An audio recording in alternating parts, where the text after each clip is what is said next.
Hi, welcome to AA. Today we're continuing our build on our VSR-10 or upgrading our well MB-03. Today we are doing the cylinder upgrade. Let's get started. So, real quick, what you want to do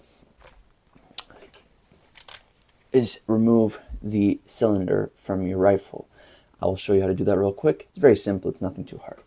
So first thing what you want to do is take off the stock.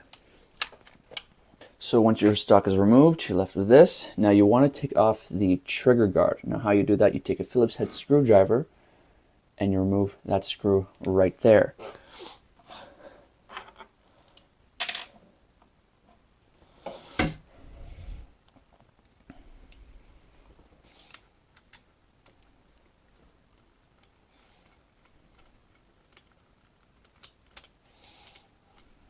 And here you go. Set that aside. Now there's two more Phillips head screwdrivers which you do have to remove for the trigger unit. So there's one in the front here and one there. Actually it's vice versa, one in the back, one in the front. So go ahead and remove those. Now be careful, there are washers in those screws, so make sure you don't lose them.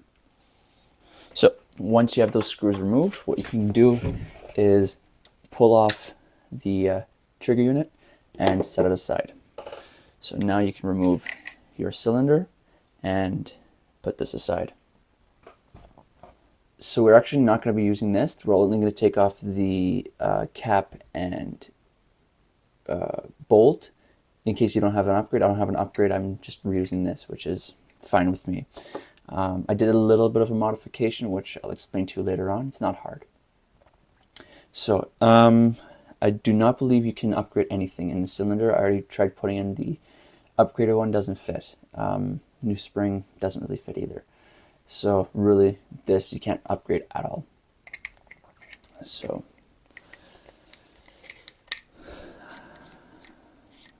what we're going to do is remove the screw right there, and then we could take this off.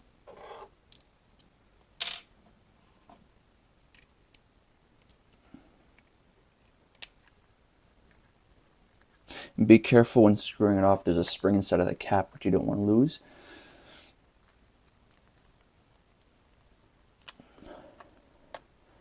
So removes just like this and like that. Perfect. Now you can take your old cylinder, set it aside. Now in order to get it into the upgraded cylinder, I did have to drill out a little bit of the hole for the bolt. It's not hard, you just drill it out and then it slides in perfectly. It's nothing too hard. So speaking of which, you can grab your cylinder and put the bolt in like so. Make sure that the rod here on the cylinder is lubricated so that it's better pull, smoother travel. Actually I should do that before I put it on. There's one. Now the cap, like that. And you can screw this back on.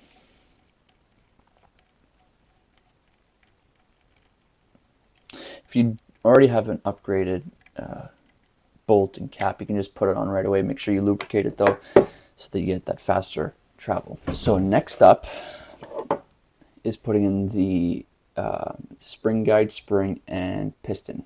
So what you want to do is remove the cap of the cylinder. Take your spring guide. Now what I would like to do is actually put some silicone oil or some lubrication on it just so the spring can travel better. It gives you a smoother pull. By the way, I am using the stalker piston for the VSR-10. So if you don't know what that is, basically it is a piston where you can adjust the weight based on little parts. So it has heavier metal parts and lighter aluminum parts, so you can differentiate, really fine-tune the weight of the cylinder. Now if you're wondering about the weight of the cylinder, basically it just helps give more FPS or lighter FPS. I believe like the heavier it is, the less FPS, but lighter the more.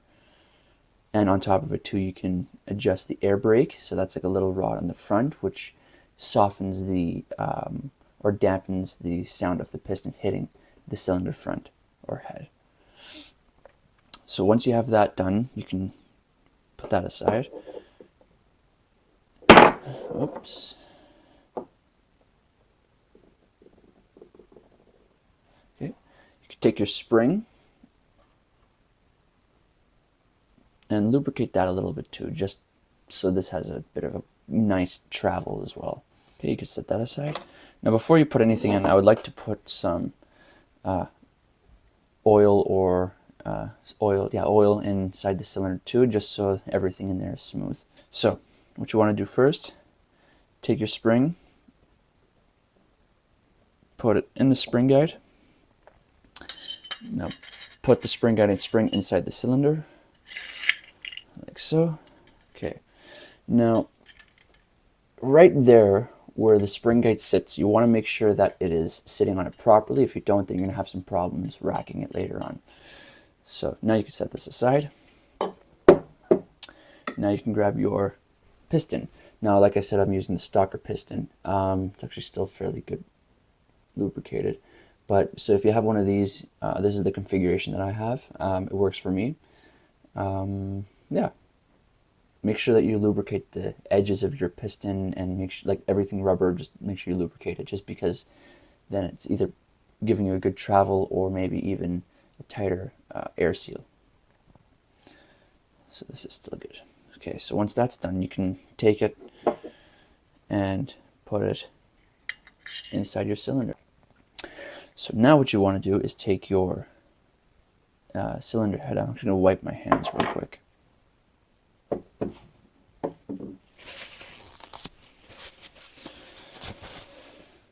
Okay.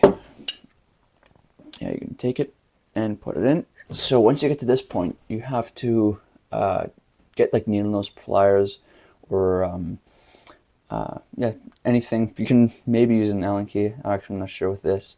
You have to tighten it more because there's a small little O-ring, which I think you can see there. You have to tighten it all the way down. So let me go get one. So here like this, and then you screw the rest on like that. There you go. So it should look like that in the end. So now what you can do later on, if you do it in an air pressure test and you notice there's an air leak and you know it's coming from the cylinder, you can actually take Teflon tape and wrap it around the cylinder head before you screw it in. That way it's really like giving you a good air seal. It works amazingly. So let's reassemble everything. You can grab your sniper and then fit it back in. Like that. Okay, very easy, simple. Okay, now what you want to do, flip it upside down. Now you want to make sure that the cylinder is not up like this here. Okay, you want it down, or if you look at the bottom, so that it doesn't look like this, it's aligned so you can see the guide spring, spring guide, or whatever you want to say. So from there, you want to take your trigger unit, and you see this long piece, you want to put that right behind the spring guide. So go ahead and do that now.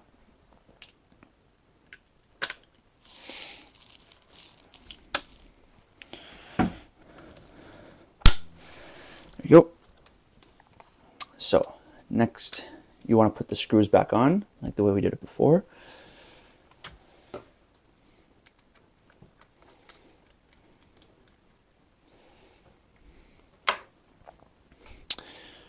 Perfect. Now, by the way, I am using the Action Army cylinder as well, and the spring is a Rapex spring. It's just something that I have on hand right now, but yeah. Now you can put your stock on. Okay, now for a rack test. Ooh, that's nice. Rack it a few times just so the lubrication can move around a little bit. Awesome. So let's see, and good. So guys, that's it for part 3 of our upgrading series or our build. Hope you enjoyed it. If you guys have any questions about the cylinder or any other upgrade, please let me know. The next part will be about the upper receiver, the rail, and the trigger guard. From what it looks like, it's very simple. It's nothing hard. So hopefully we can do that very simply easy. It's nothing too bad. Hope you guys enjoyed the video. If you did, please leave a like and subscribe. Leave a comment if tell me your thoughts. If you liked it, good. If you didn't, okay. It's all good. So yeah, hope you enjoyed. Have fun airsofting. Take care.